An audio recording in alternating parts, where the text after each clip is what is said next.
you are to return to Beric, and the king acknowledges your loyalty to the people of your land. We went on. What it comes down to which law you accept, in Glalandish Alba, and Osrith knew Constantine had outsmarted even her. Because, if she accepted it was in Glalandish, it put her directly in line with Aethelstan, opposing him. And Constantine knew Osrith could not admit that, even if it were not the truth. As I was wed in Alba I can only accept Alba law, Osrith told them. So you accept that the warrior Finan has rejected you? We sought to confirm. Osrith looked to Domhnall, who looked at her, impassively. I overheard what that bare-assed Gale was saying, Utad put in. Oh yes, since when do you speak Gaelish? Osrith demanded to know, her anger flowing to the man who had wronged her the most, although between all of them surrounding her, he had competition. I was having help with the translation, Utad told her. He said that he thought that as Finan had sent you to Alba, he had repudiated you. What? Osrith looked to Finan, pushed you to one side, claimed your lands and rejected you. I did no such thing. Finan found his voice at last and Osrith looked to him. And she knew it there and then that Finan had had no part in any of this, other than being trapped within whatever plan Constantine had constructed. Domhnall, Prince of wherever, is going to ask Constantine permission to marry you, that you may stay here, in Alba, with Ildub. Ildub, Osrith repeated. Your son, Utad told her, although there was no need, for Osrith knew what he meant. One big Gaelish family, he went on, circling towards Domhnall. He can't wait to hump her. But before the accusation of Domhnall's intentions could be unpicked, Osrith turned to face her former lover. Ildub, she demanded, remembering Edra's assertion that Constantine had begun to call young Finan by his dead firstborn son's name. I have made the agreement, Constantine told her. Ildub is to accompany Aethelstan back to Wessex, as his guest. No, Osrit, Domhnall told her as she made to round on Constantine. It is all arranged. And it was Domhnall, out of all of them, who told her that Aethelstan had stood godfather to young Finan, as Ildub Batamont Bridge, in the Roman Christian faith, and he was now to go back to Winchester as hostage. No, no, it cannot be, Osrith declared. But it is, Domhnall told her, Utad exchanging a look with Finan as he calmed her. It has secured Alba and your son is safe, because by being acknowledged as such, Aethelstan will never again accept he is a challenge to the throne. As the words began to seep into Osrith's mind, she looked between Domhnall and Constantine. I am going back to Beric, she told Constantine, catching the eye of each of them. To the land I promised Sainid I would care for. And as to whether it is Alba or Inglaland, it is neither. Tell your king that, Utad, she added. He is not my king, Utad retorted, but Osrith had not finished. My land is Bernicia, go Dodine to my people. It is neutral, and I will not fight. Men of Alba, men of Inglaland may not linger, lest they be thought of as hostile. She looked to Finan. Whether or not you decide my marriage is over, Constantine, this is the man I love, and would have beside me. She looked to Finan. Thanduinagam Thabinagad Thajalagam what? Finan replied. No, Constantine told her, as Domhnall stepped beside her. I decree you are already married to Domhnall. He turned to Finan. Your actions confirmed it. Osrith was running, or at least her head was running. Her arms had been caught, however, by Utad, who anticipated the kick that she was about to land. Finan drew his sword as Utad held Osrith, struggling, at arm's length. Has this bastard humped you? He demanded of Osrith. He has not. Osrith replied, staring at her. And then Utad's sword. But you wish to hump my sister? Domhnall looked first to Constantine and then at Finan, before back to Utad. Under this marriage, it is forbidden the repudiated woman will remain chaste whilst married to their nobleman who has taken her for his wife. He looked to Finan. It was you who suggested she come to Dunnottar. You who arranged for her to come here if you remember. I have not sent her away. I have not repudiated her. Finan told Domhnall angrily. A swish of a sword came beside Domhnall. He was defending Constantine's position. But Domhnall looked to Osrith now. Osrith, Is this true? I believed it was a course of action that you wanted. You told me about his rejection. Domhnall told her, looking a little apologetic but also righteous. I wished to prevent you from Gormlith's fate, a fate you began. Finan you I can chop, he added, his final words heavy with latent truth.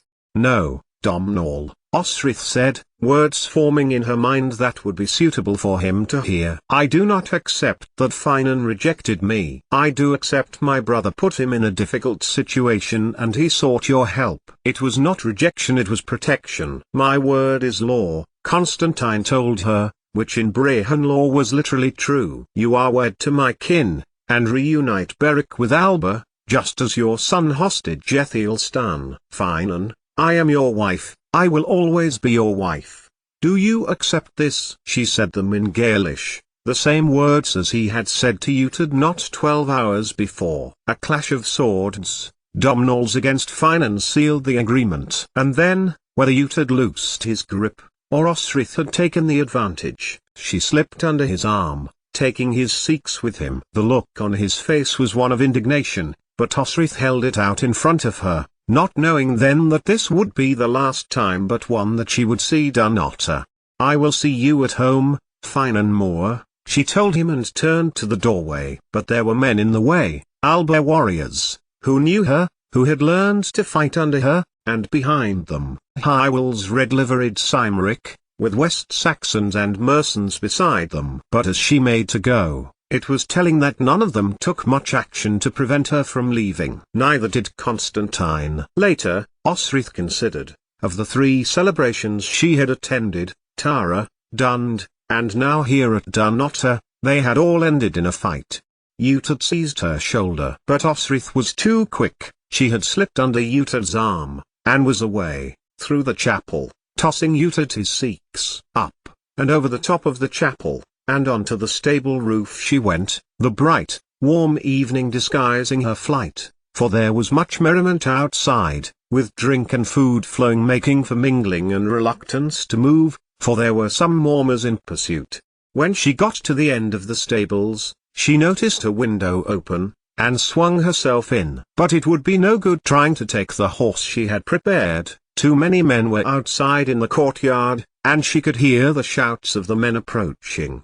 Osrith breathed, her heart hammering, her thoughts swimming. Constantine had married her to Domhnall, under some law. She was sure it wasn't lawful in the eyes of the church. That was what she wanted to find out. Who better to know than Finolai? But then there was young Finan, who had been declared to be Eldub. How hadn't she known he had been rebaptized? She was his mother. How dare they all? Osrith could at least fight. Then, when she found tagged Sikhs, and Buey, and she crossed to the corner of the stables, where she had hidden her weapons under the hay. Who's there? Came a voice behind her, and a familiar SHRMM of metal came through the air. Osrith turned, slowly, Buey's scabbard in hand, other hand on hilt. Osrith, as she threatened her attackers with her own blade, she realized, after a second, she was looking into a face she knew. 5 faces she knew. They relaxed their stance, although Miral took in her appearance and presence of bladed weapons. I need to go. Please Miral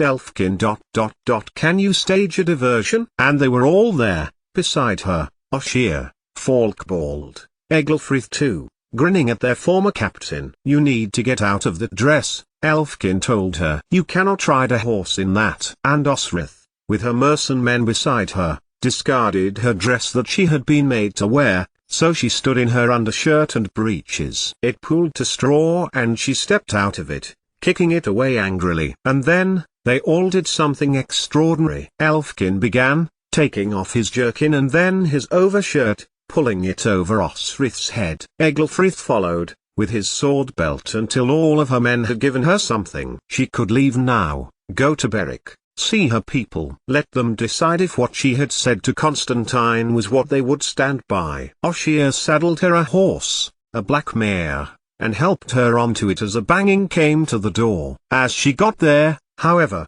Osrith found that her way was blocked by Miral. I am going, Osrith told her former commander. You must accept, I am not disputing whatever is causing you to flee from a fortress for the 1000th time in your life, but not on this horse. He turned to the mercenary warriors. Oshir, you are the slightest. He handed him Osrith's discarded dress. You create a diversion. Osrith, with me, and I will have you a horse down by the river. He smiled. No warrior forgets a captain that gives them a second set of clothes. Osrith did not notice whether her men tittered as Oshir climbed into her dress and was helped, with mock ceremony, into the saddle. She strapped Bue's scabbard to her hip and tagged Sikhs to the other, blending in the with Englaland warriors who had been set to find her. She never did see Oshir again, or Eglfrith or Falkbald, or even Ethelkin, who had been once a boy terrified of the night, now a grown man, and their leader.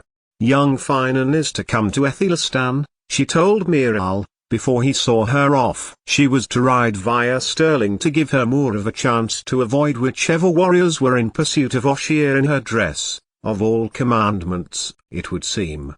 I will do all I can, Miral told her. And, before he turned, he pulled Osrith close to him, her friend as a child, from so long ago. If only Lord Oda would see us now, would see you, warrior Osrith, landowner, respected by everyone in the land. Lord Oda, was all Osrith could manage to the man's shoulder, before turning her face south. A lifetime of sword and battle, and not of her choosing. She had not been prepared to see her men, and now, as night fell, tears streamed from her eyes, for everything. Constantine would not let what he had decreed go. He would not let her remain at Berwick, she knew that. But he also had his work cut out securing his alliances to defend his territories from Athelistan, and she might be left alone. One thing she knew, she was not married to Domnall, she was not his wife, he was not her husband. When she saw him next, Osrith was determined she put it right between them. Because she was his dearest friend, and because she was his, Osrith reasoned, he had been moved to make the gesture too. Battle lines were hardening and Osrith refused to take sides. 88,888,888. Her tears had dried when Osrith opened her eyes, having tethered her horse to a tree and had closed her eyes, Falkbald's cloak about her, in a cave in a sheltered cliff. The morning had been as glorious as the one she had seen the morning before. Then, she had been preparing for battle. Would she have believed herself if she had told herself she would be fleeing Dunnottar? Monks from Lindisfarne had hidden the body of Cuthbert in a cave such as this when they had fled the Danes, Osrith remembered, as she washed in a cold stream. This was her land, and when she returned to Berwick she would first establish what was going on, establish whether they still accepted her as their lady. If they did, she would then treat with Uhtred, to see whether there was any merit in the hope she had in her heart that they would work together to remain independent. And yet, her heart melted to Domnall. For everything, this proud man of the Uyneel family, once throne-worthy, once with a claim to the high kingship of all Irian, was prepared to wed Osrith to prevent her from dishonour and give up everything forever that was his family. He had sworn to do this when she and Finan married. How could she scorn such a faithful gesture? And, according to Constantine, that had already happened by his word. Osrith was Domnall's wife, Berwick was Alba, and Osrith returning back to the land was a mere underline of the point.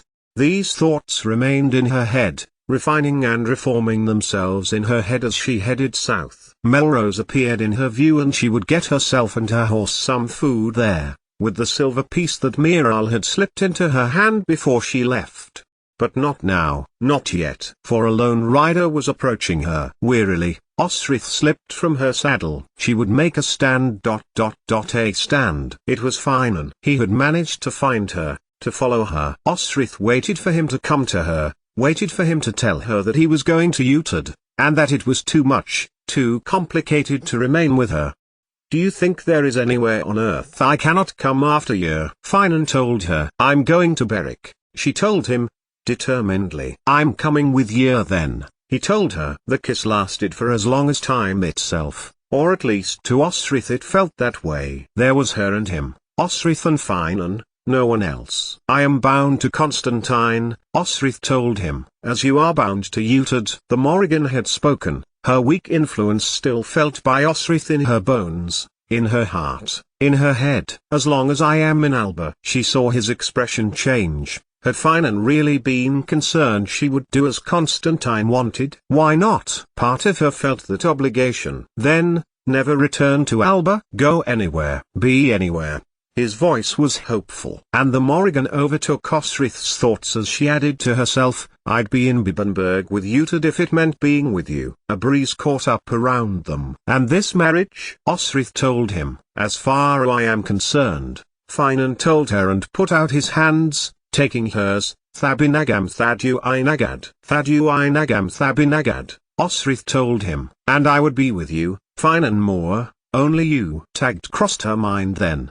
How similar that morning was to when that tall, fair-haired Gaelish warrior had taken her hands and said the hand-wed words. As far as she was concerned, Finan and she were married for the rest of their lives. I will come back to Berwick with you, Finan told her, for you are wrong about Utad. He gave me a purpose when I had none. I am not bound, but I do serve him. He kissed her again. I would be with you for as long as you tell me otherwise. They walked to the monastery, both leading their horses, Finan stabling them, Osrith asking about food. We have some, despite having to cater for a whole army heading north, the abbot told them. Are you part of the army? Are they returning? They will, Osrith told him. But we are not them. I am returning to my lands in Berwick. A look of recognition crossed the abbot's face. Lady Osrith. Oh, but you may not remember me. I am Abbot Beorl. I came to your hall at harvest to offer worship to your tenants. He glanced to the stable. Osrith nodded. She was tired. She was still from having slept outside, but she told the abbot she did remember. I am trying to return to my lands, away from the conflict in the north. The army you saw was of Aethelstan, king of the Angles and Saxons, demanding Constantine bend the knee and accept subservitude. Osrith watched as the abbot looked to the stables, Finan approaching them. My husband, the Lord of Berwick, Osrith told the abbot. My man, you are both welcome here, the abbot told them. And should the army return, you will be safe here, we can assure it. He dipped his head to Osrith. Your land is a precious commodity. Your people live in peace. Since the Danes and Norse do not incur, they deserve to have you back. No army will find you here. That evening, and in each other's arms, Finan kissed Osrith's neck. If she was married to Domhnall now, she had cheated on him 3 times. But, of course she was not married. Osrith had never even said yes or had been informed of the law, by Constantine or anyone else, and she hated that such a frivolous thought had passed over her mind, unworthy as it was of Domhnall's unfailing friendship. I fear for our son, Osrith told Finan. Where in Wessex, or Mercia, will he be sent? Finan kissed her head, and shuffled her up into his arms. Utad has negotiated with Aethelstan that he returns to his service, he said, close to her ear. Osrith turned round, to look at Finan. Then you will come to be with me, stay at Berwick, on our land. Osrith told him. But I know you cannot stay, just as I cannot forget the people in Alba who are dear to me. Nor can Utad, Finan told her. He saw, as well as I saw, those 2 children. And I will be staying with ye, Osrith, he told her, for you are more dear to me than anything in the world, and your brother knows it. So Osrith went on to tell him her hope, that Utad may consider Bernicia, and they could live together untroubled. And they went on to Berwick, on Osrith's dream, untroubled and unperturbed, and Osrith was welcomed back by her people, as their lady. 88,888,888. Constantine accompanied Aethelstan on his return south to ensure that he left his kingdom. It was a week later and Osrith saw the armies, one behind the other. Apart from them pausing on the road that took them to Adjefrin, neither Alba nor Englaland came to the Lord and Lady of Bibbenberg.